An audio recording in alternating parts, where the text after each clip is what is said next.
This video covers chapter 13 of the GCSE Higher textbook, and it's exploring and applying probability.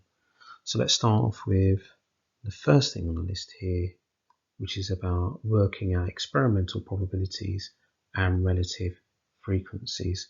So basically, experimental probabilities is basically the probabilities you get, the probabilities we get from an experiment, So flipping a coin lots of times, rolling a dice lots of times, that type of thing. Okay, and the experimental probability, which is also called the relative frequency. Okay, these are the frequencies based on our results, are the probabilities based on our results,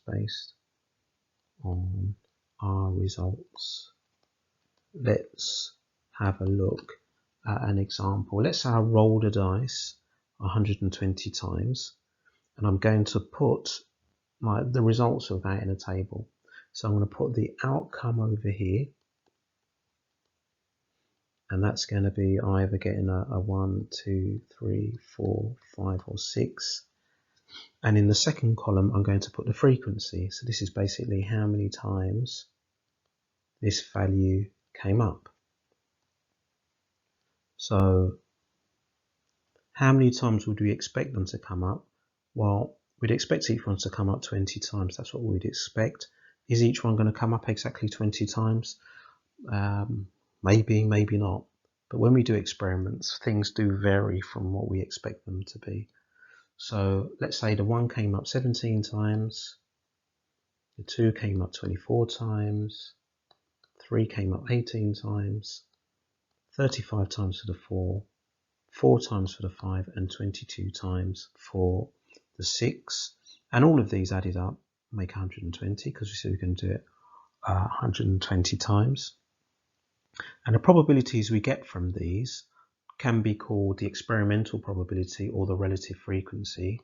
These would be, so for the first one, it would just be 17 over 120. For the second one, it would be 24 over 120. You can simplify if you want. Then 18 over 120, 35 over 120, 4 over 120, or 22 over 120. So these probabilities that we have here, that we've got written down, these are what we call the relative frequency or the experimental probability. Yeah, it means the same thing. Now, looking at this table, we could probably look at it and say, hang on, it looks like this dice might be biased, because look, 35, 4, one of them seems a bit high, one seems a bit low. So we can use what we expect to happen and compare that to the relative frequency, or compare it to the frequency, and decide whether something is biased. So we can decide if something is biased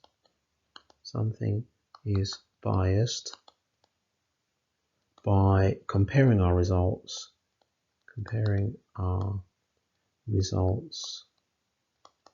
with what we expect to happen. And what we expect is that each one of these should be around 20. As I said, it may not be exactly 20, but if something is way higher or way lower than 20, we expect, that suggests something isn't right.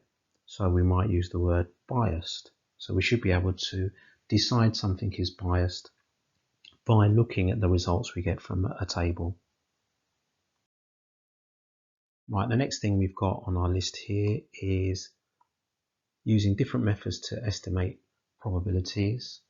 Okay, now this is basically predicting how many times, just as we said before, we expect something to happen.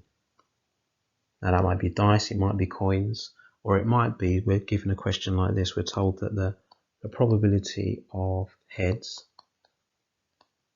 is 0.7, which means the probability of tails must be 0.3. We'll talk about that in a minute, why we know it's 0.3. And let's say that we had a coin and the coin is flipped. Coin is flipped, let's say 60 times. Can we predict or estimate how many times it should come up heads or tails? Well, all we do is we take the probability and we multiply it by the number of times that thing has been done. So if I do 0.7 times 60, I get 42. So I expect 42 times it lands on heads. And then if I do 0.3 times by 60, actually I could even take 42 away from 60, couldn't I, to work out what's left. I get 18. So I would expect 18 tails to come up. Now all we did there was we took the probability and we multiplied it by the number of times this thing was done. I'm going to call it the number of trials. Number of trials. Now what I mean by the number of trials is basically how many times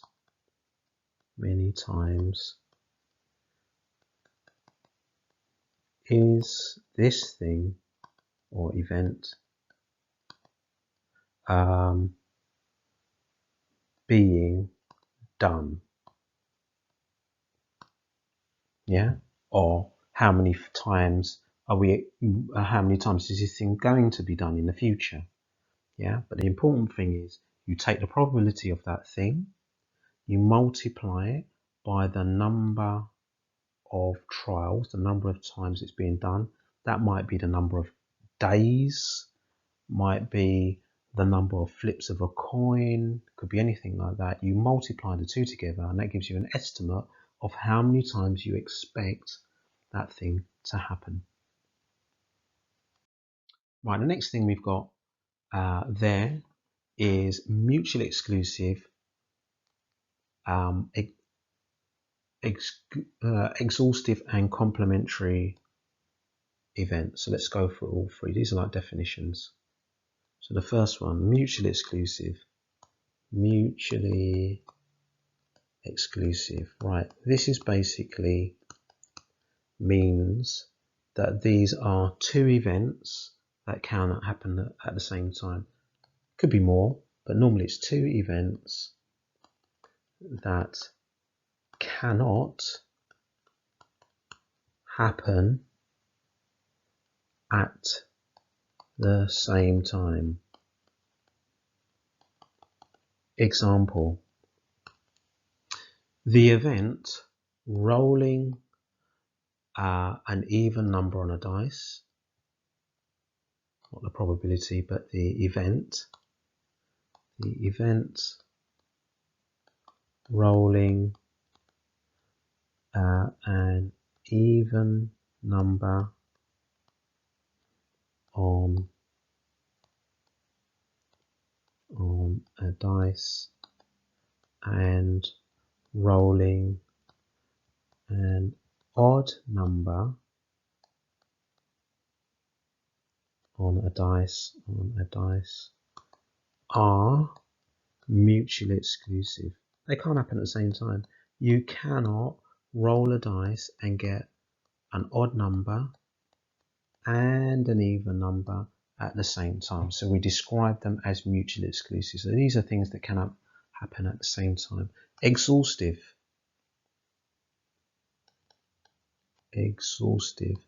Okay, now this is a list of all the outcomes, all the things that can happen. Okay, so this is a list of all of the outcomes. And what's special about it is that all the probabilities of all these outcomes will add up to 1. Okay, so I'll put their probabilities add up to 1. So for example, let's say I flip 2 coins, and the options are I get heads and tails. So I'm just writing a bit shorthand here. Tails and heads, tails and tails, or heads and heads. So you can see there are 4 different sets of things that can happen. This is an exhaustive list because it's everything that could happen. Okay, when you have an exhaustive list of things, you've basically written down everything that could happen. So that's an exhaustive list. What can happen? The probabilities of each one of those things happening is 1/4. And if I add those probabilities together, we get 1. So when you've got an exhaustive list of outcomes of things that can happen, when you add their probabilities together, they always add up to 1. And the last thing on that list was complementary events. And we've used complementary events without even thinking about it when we were looking at the probability of heads and tails. I told you what the probability of heads was. You knew what the probability of tails is. Complementary events,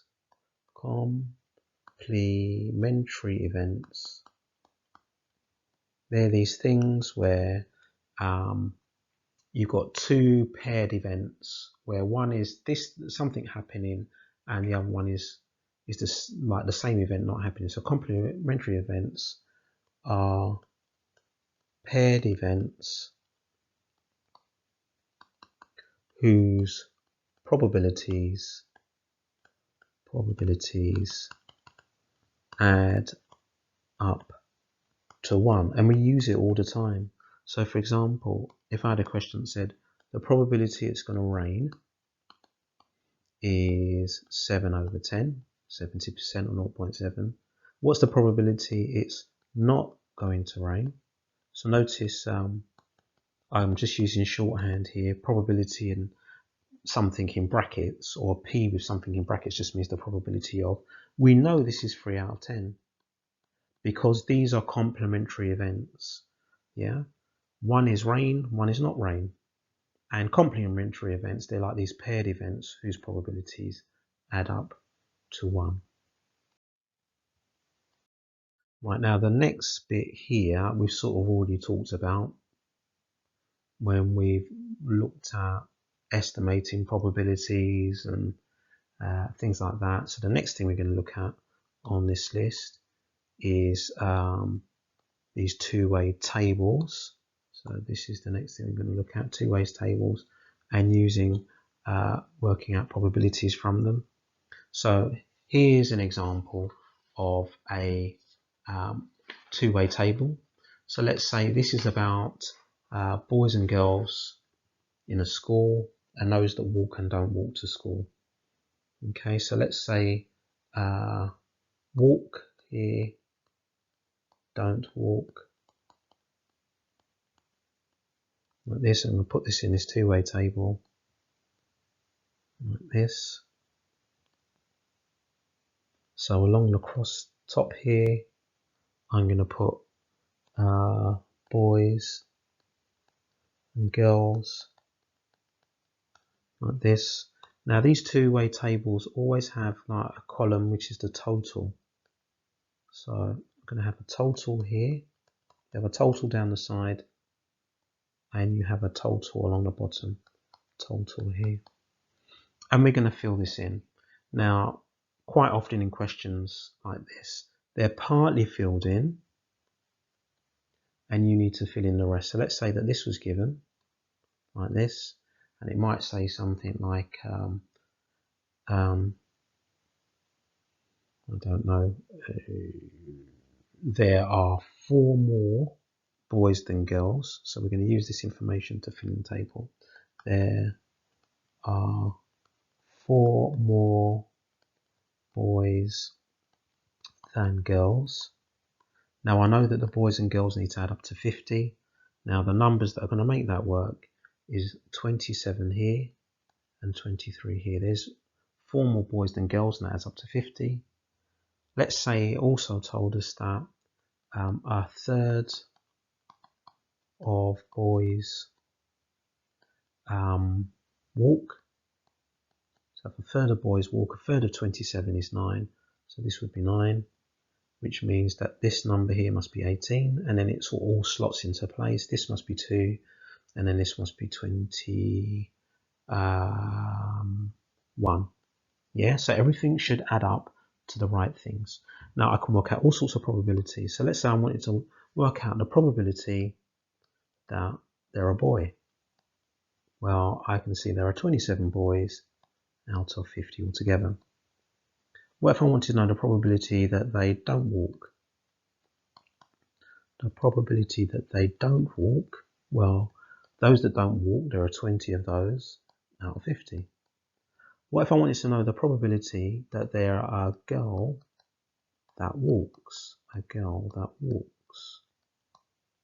Okay, so the girls that walk, there are 21 of those out of 50. Something at the high level might be a question like this. What, or no, not what, but given that a pupil is a boy, what is the probability? What is the probability they walk? Now this wording is slightly different, and the important bit is this: given that the pupil is a boy. Now, if we're telling the person already the person is a boy, that means we're only looking at this part of the table. Yeah, we are not looking at anywhere else in the table. We are already told that they're a boy. Now, if that's the case, it's going to be, this probability is going to be just out of 27. So we're already told the fact, given that the fact that they're a boy, so it's only out of 27. Now, out of those 27, how many of them walk? 9. So the probability that they, given the person is a boy, the probability they walk is just 9 out of 27. It would not be 9 out of 50 because of this extra bit of information here, which makes it slightly different. And that would be at the top end of these probability questions. Last thing I'm going to look at now is Venn diagrams and set notation. That all goes together. So this bit here and this bit here.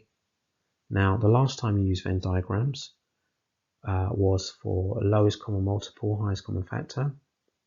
So with Venn diagrams, you normally have like a rectangle like this. That rectangle is called a sample space. You may remember sample space diagrams. So that's called a sample space. Every number that we fill in on a Venn diagram goes into the sample space. You should never be writing numbers outside. Okay, so I've got 2 circles here. I'm going to call them A and B. So before, when we did highest common factor, lowest common multiples, those circles would have had numbers on them. And we need to know the name of parts of the diagram. Now, this part of the diagram is the overlap of A and B. And that part of the diagram we call A intersect B. And because we use it so often, we've got a special symbol for it. It's A and then something like that, B. So it looks like a C on its side. And that we call that A intersect B. So that's that purple part of the Venn diagram. Sometimes we need to refer to everything inside both of the circles, so all of this here. Now that is called a union B. A union B, and that symbol is A with a U and a B like this. So a union B. And sometimes we have a bit of the Venn diagram where it's actually something like this. Now let me draw this and shade it in. Let's use green this time. So if I had something like this, what I'm doing is this is like everything that's not in B. This is everything that is not in B. See, I haven't coloured in B, and we would write that as B with a little dash by it, and we say not B, everything apart from B. Now we quite often use Venn diagrams for different problems. So let's change it from A and B, and let's change it to cats and dogs. So let's say that one circle represents people that have cats, and this circle represents people that have dogs. And let's say that there are 35 people that like cats and dogs. Let's say there are 60 people that like dogs. Now I don't put 60 here. 60 people, that's now what I've got there is 95 people. I've already got 35. So if 60 people like dogs, this should only be 25. Inside that circle for dogs, there are 60 people. Yeah, 60 people like dogs. Well, 35 of them also like cats, but that's 60. So you don't put the 60 in here. In the whole of that circle is 60. And let's say that there are 52 people that like cats. So if I do 52 minus 17, sorry, 52 minus 35, I get 17 there. And let's say there were 100 people already we were talking about. That would leave 18 people that don't like cats or dogs. So you do need to be able to fill in a Venn diagram. And let's say, for example, I wanted to find the probability that a person liked a cat. That's going to be out of 100 because there are 100 things in there, 100 people maybe that were asked. And the people that like cats, that's going to be 17 plus 35 plus 35. So that's going to be 52 out of 100. Let's say I wanted to find this, a probability cat, and then that symbol dog. Cat intersect dog. People that like cats and dogs, that would be 35 out of 100. So you can see how we can use this Venn diagram to solve problems. If I wanted to find the probability that someone doesn't like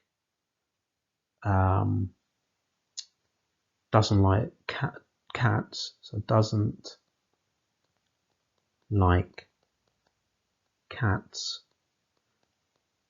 that's basically this, not liking a cat. So this is going to be everything that's not in the cat circle. So that would be 25 plus 18. All of those people don't like cats. The 17 and 35 in the circle do like cats. So if we were to add those together, 25 plus 18, so we get 43 out of 100.